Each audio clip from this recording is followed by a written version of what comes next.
Is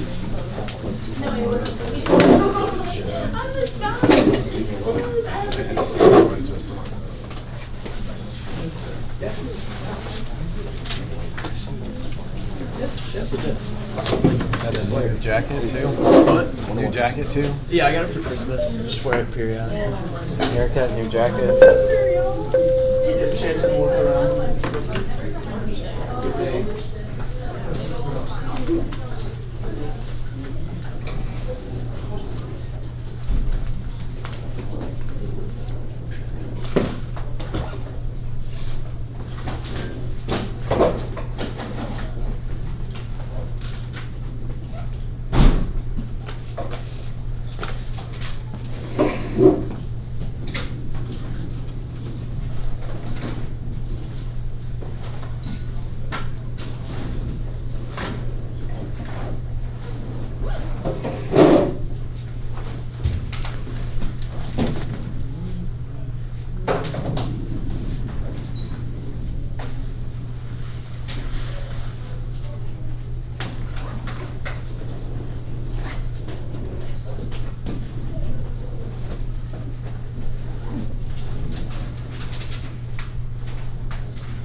That's rough.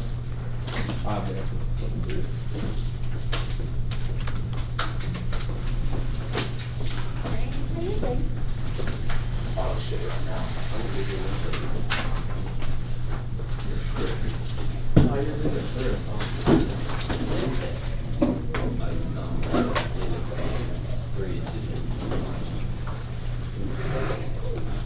Are y'all still there? I know.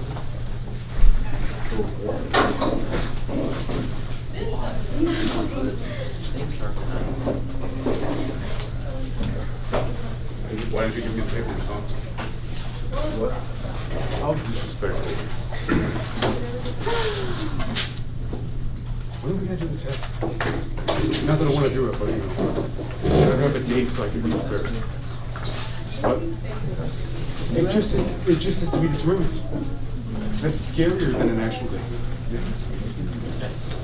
Imagine if he just keeps it as TBD, and then he's like, today, he's like, all right, we're doing the test. So, you can't really stop it. Yeah. everything. That's how you Friday. I don't remember what we did on Friday. What numbers? Cole, I had 25 papers rolled out across my desk in a filing cabinet, working both walls for the past 2 hours because the classroom and writing down calculations the whole time, calculating all kinds about brains. Actually fried. Did you read through chapter 7? I feel like this one's important. If I know this one was okay, yeah, then that's good enough. Actually, like last 9 pages ago, I was reading 6:30. I don't want to read 100%. It's gonna be dark.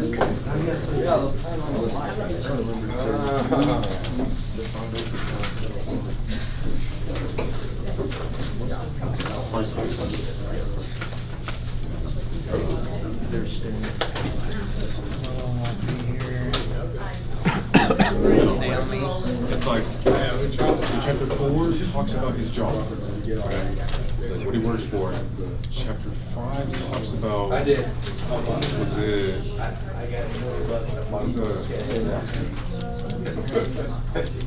No, that's chapter 6. Like, how many did you get together? Like, Well, one of the chapters talks about like. Yes, I think it was chapter 6. What? you were? Yes, it's a line of 50. You're on 5. You said this is chapter 6. No, you need to read through chapter 7.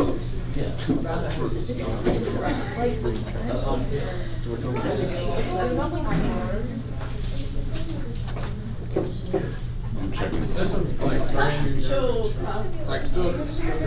Oh, it's one. Old Jetter. It's like time is slowed down, but at the same time it's sped up. It's a paradox. Yeah. Never. Chapters 4 to 7. Points. No, I can't. I guess 4 through 7. So He doesn't see a point in 4, 5, 6, 7. No, because the last one said 1, 2, 3. Right? Look, 1 to 3. Then you did chapter 3. So 1 through 3. 1, 4 through 7. All right, guys, welcome back. We've got 4 handouts today. 2 of them are going to make up 77, and 2 will make up 78. So you'll know which 2 are 77 because I'm going to go over those with you. And that will be the notes over the next piece of our unit. 78, we'll ask you to practice that. And then the other 2 things I will ask you to do today is there's one Khan Academy over a question type that we did last class, I think. No, 2 classes ago. Doing limits if you're given a piecewise function, and ask you to turn in 76 from last class. So, one of the things you guys did for me on Friday was what I called a mid-unit review. So we are roughly halfway through this unit with limits. Again, each day we hope to try to give you a pretty manageable amount of information, but it does add up quite a bit. So if you feel like you have fallen behind on any of it, it's better to catch up sooner rather than later. Don't wait till the test to try to catch up all at once. But today we are going to talk about the mathematical definition of continuity, which is about if a function is continuous or not. And that doesn't sound like it has anything to do with limits, but it really does, and so you will see that. All right, so 77 starts off with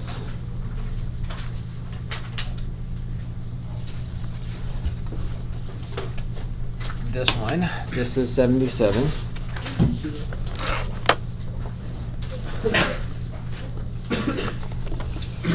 Okay, and so we need to know what it means to be continuous.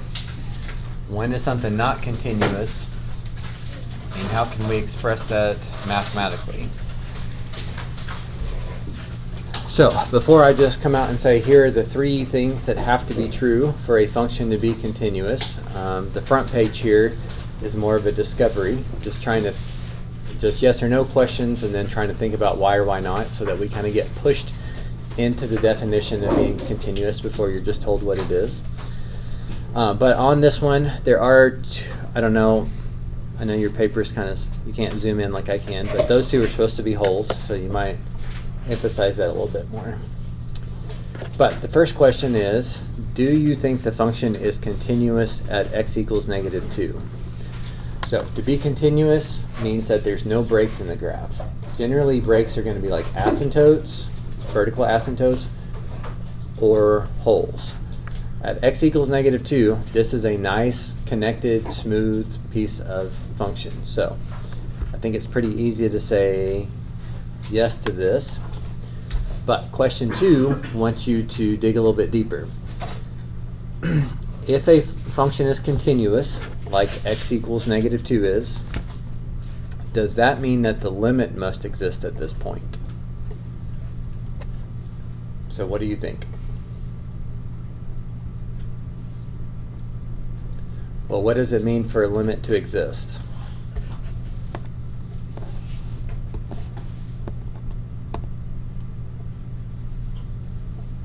This is where the limit has to be the same from the left and the right.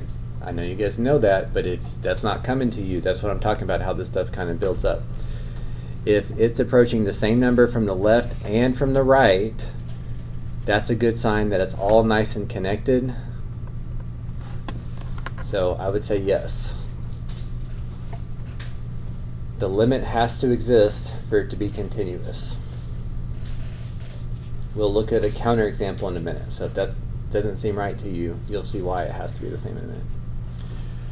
Okay, what about at x equals 2? Is it continuous over here? Okay, definitely not. Question 4. we can see that at x equals 2 that the limit exists. It approaches the same number on the left and the right. But that does not mean that it would be continuous. So no. And what I would suggest for a explanation is to just make a quick little sketch like that.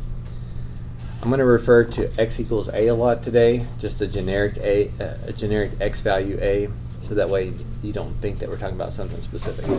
But just because the limit exists, if there's a hole there, that's a break in the graph.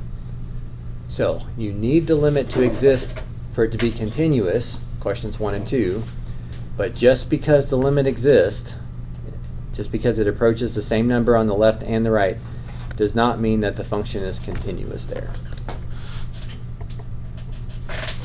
Here's one where the limit exists, but it's not continuous. Okay, if a function is continuous at a point, must the function be defined at the point? I would go on and say yes to this, because if not, it's going to look like that. If that point doesn't exist, that means there's a hole there, and if there's a hole there, it's not continuous. So that's a counterexample, but the point has to be there. So we've seen two things already. We've seen that the limit has to be the same, the limit has to exist in question 1, and we see that the point has to exist in question 5.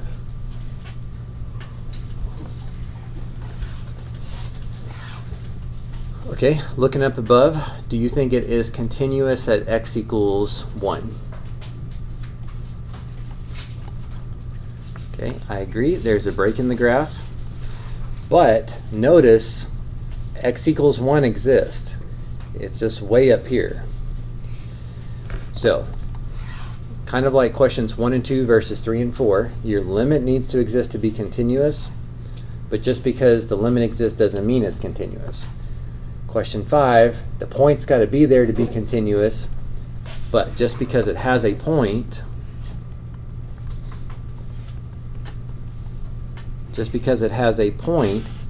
if that point's way up here and the rest of the function's down there, that's not continuous.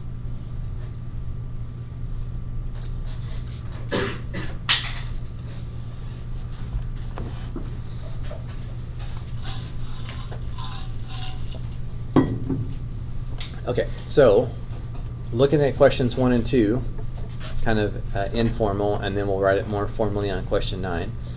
But questions 1 and 2, we figured out that the limit has to exist. Otherwise, your graph is going to be jumping around. You can't be approaching 2 from the left and then all of a sudden be approaching 5 from the right. If it does that, the graph is jumping and it's not continuous. And then the next few questions, we talked about if there's not a point there, that's a problem. So the point has to exist at x equals a, whatever value you're trying to figure out if it's continuous at. This is also a, as x approaches a.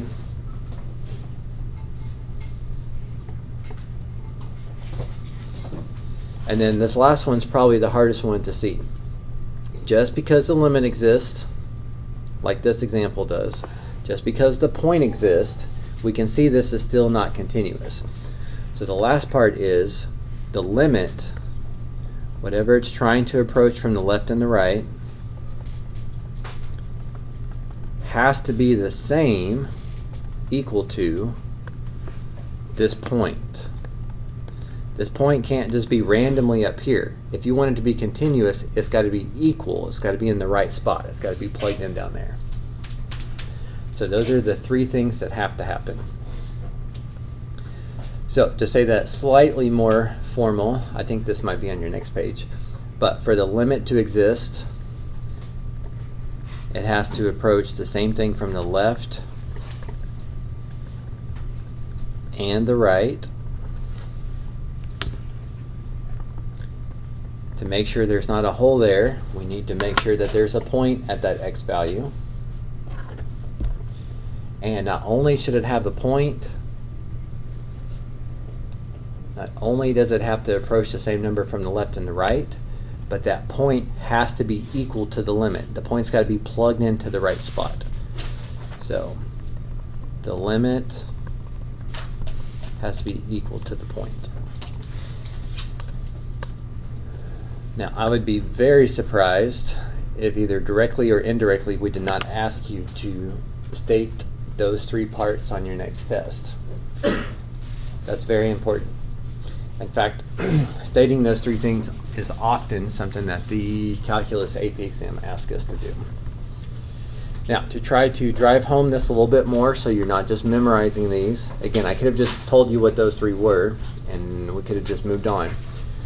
But with question 10, I want to draw a couple counter examples. If this was not true, it might look something like this. It might be approaching something on the left versus something on the right. If this is not true, it's going to be discontinuous. If this is not true, it's discontinuous because it's got a break in the graph. It's got a hole. Both of these things have to be true. The limit has to exist and the point has to be there. And if this was not true, again, I'm showing counterexamples, I could draw something where the limit exists. I could draw something where the point exists. But if that point is way up here and it's supposed to be way down here, this is also not continuous or discontinuous. That's why we have to have all three of those things. If this is messed up, it might look like this. If this is messed up, it might look like this. And if this is not true, it might look like that. That's why we need all three of those parts.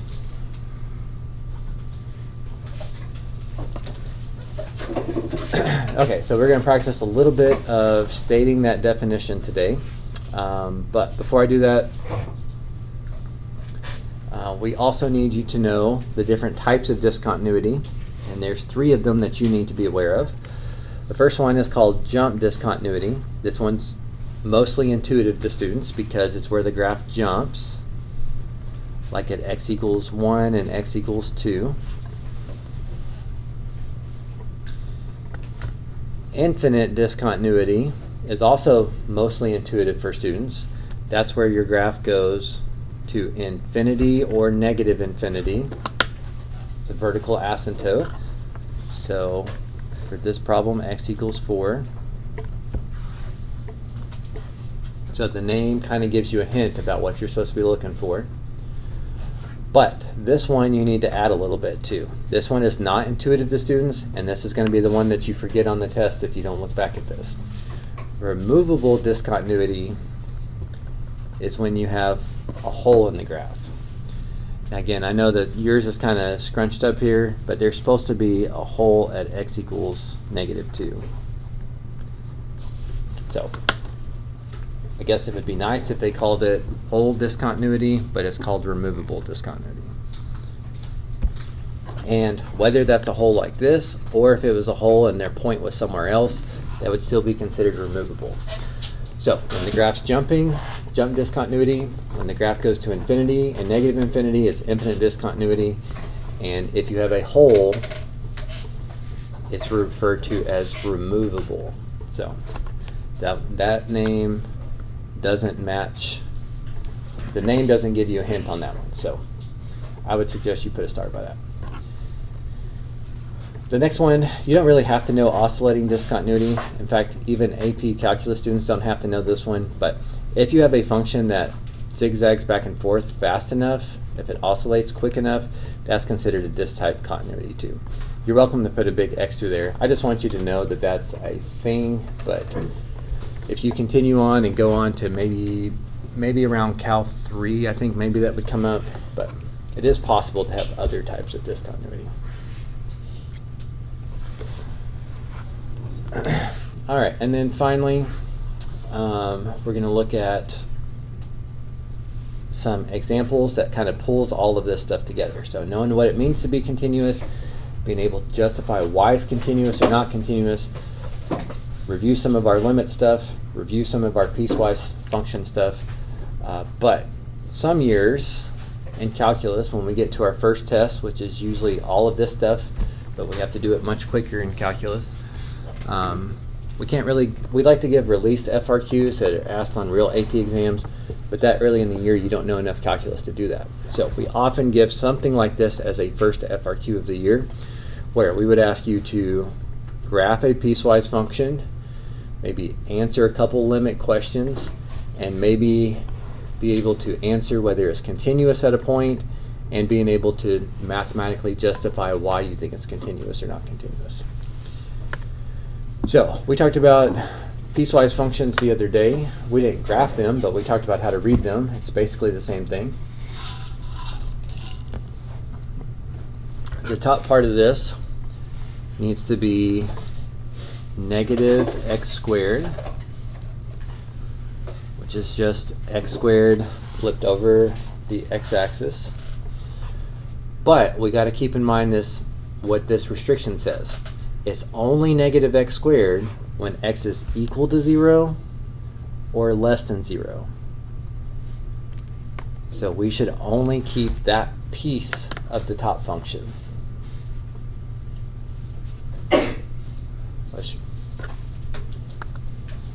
Also, we should graph y equals x. So that's the line where y and x are the same thing, but we only keep where x is bigger than 0. So that one can't be equal to 0. That would be an open circle, and I want all the stuff to the right where it's greater than 0. I should not be keeping any of that to the left. Now, this is one that, I don't know, students sometimes feel like this is difficult to graph piecewise functions, and that's kind of hard for me to understand. If you can graph negative x squared and you just keep that part, and you can graph y equals x and you just keep that part, then you've graphed the piecewise function. The other little bit of a hint that you have is they're implying that this is a function, and to be a function, remember, it has to pass the vertical line test. So if you graph this and it did not look like it passed the vertical line test, that would be a red flag that something was off. But now that we have this graphed, we could answer the limit as x approaches 0 from the left, the limit as x approaches 0 from the right, and if it's approaching 0 on the left and 0 on the right, then the limit would be 0.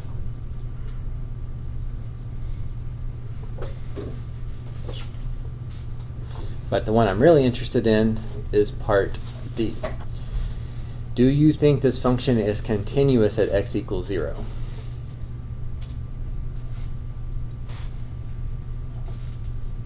Does it look like it's continuous? Okay. But to prove it's continuous, or to justify why it's continuous, you can't just say, you can't describe it how you describe it to your friend. You can't just say, well, it's all connected.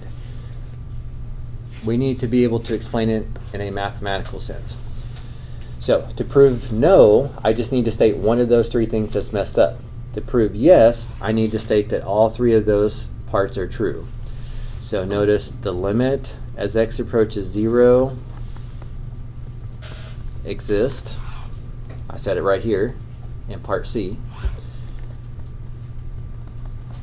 F of 0 is a point on the graph. There's not a hole there. And then the third part of the continuity definition is that not only does it have to have a point there, not only does it have to approach the same number from the left and from the right, but that hole needs to be in the same place as what it's approaching from the left and the right. The limit has to equal the point.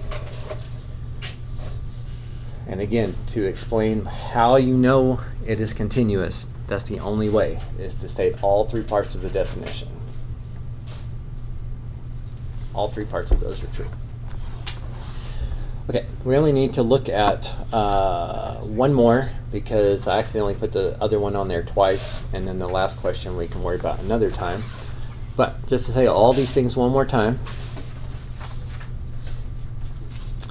if you know what the square root of x minus 1 looks like, it looks like the square root of x, which is a parent function, and it's nice to know what it looks like. It's nice to have that memorized, but shifted right 1.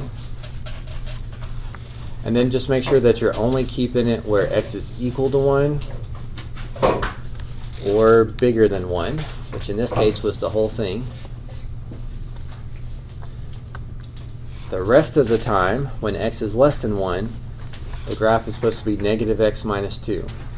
And that's mx plus b, so I have a y-intercept, I have a slope,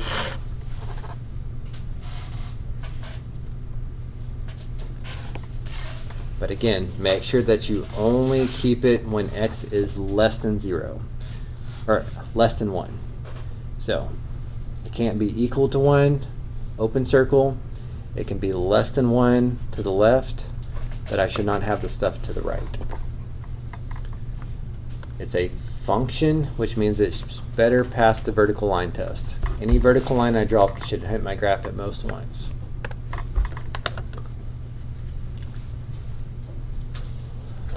Okay, so this time, the limit as x approaches 1 from the left appears to approach a y value of negative 3, but from the right, it's approaching a y value of 0. And if it approaches something different on the left and the right, then the limit doesn't exist. I think you can just glance at this and see that there's an obvious break in the graph. It is not continuous. But the justify is more important than the yes or no. Half the people can guess without even looking at the question, yes or no. I know this is not continuous because some parts of the three-part definition are broken up. Now, to prove it is continuous, you have to state that all three things are true. To prove it's not continuous, you only need to state one of the things that are messed up. So the only one you could not use is you could not say f of 1 does not exist. That's not true. That is true. But you could say the limit does not exist, and so that messes it up. Or and, I guess, it doesn't hurt you to do both, but mathematically you should do at least one of those. Alex, you need to keep your phone put up. I guess if you really wanted to, you could say the limit is not equal to the point, because the point is at 0, and this is does not exist. Does not exist is not the same thing as 0. So again, you could either state the first part of the definition got messed up or the last part of the definition got messed up. You don't have to state both, but the only part that would be wrong is to say that the point doesn't exist, because the point does exist. So again, easy to kind of glance at it and say yes or no, it's continuous or not, but to justify, you have to know that three-part definition. If you think it's not, it's either because the limit doesn't exist, the point doesn't exist, or the point's not in the right spot. If you think it does exist, you think the limit exists, you think the point exists, and you think the point's in the right spot. So that's how we have to write that. All right, once again, it's my fault that I meant to put a practice question in there for you, but that's a duplicate, so we don't need to do that. And I forgot to do this one with my other class, so we'll wait on that for another time. So, of course, just keep that in your binder, but we don't need to do that one today. So, I need you to take this knowledge.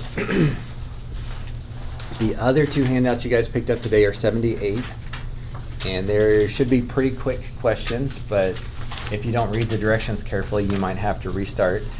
So those are not multiple well, they are multiple choice, but it's not pick the best answer. It's select all of the answers that are correct. So those questions can have more than one correct answer. So go ahead and give those a shot. Check your answers with my answers online so that you can see what you need to correct and what you need to ask about, if anything. Again, some of that doesn't print off the best, and I apologize, but I did have the printer print as dark as it would go. But if you look at the solutions online, if there's something hard to read, it should be a little bit easier to see on my copy. So do that first. Practice those 2 pages for 78. You've got one review Khan Academy assignment 79. In fact, I assigned it last Friday at some point, and some of you guys just went ahead and did it early, which if you did that, then that's a little bit easier for you now because you got one less thing to do today. And then finally, make sure you turn in 76 from last class before class is up today.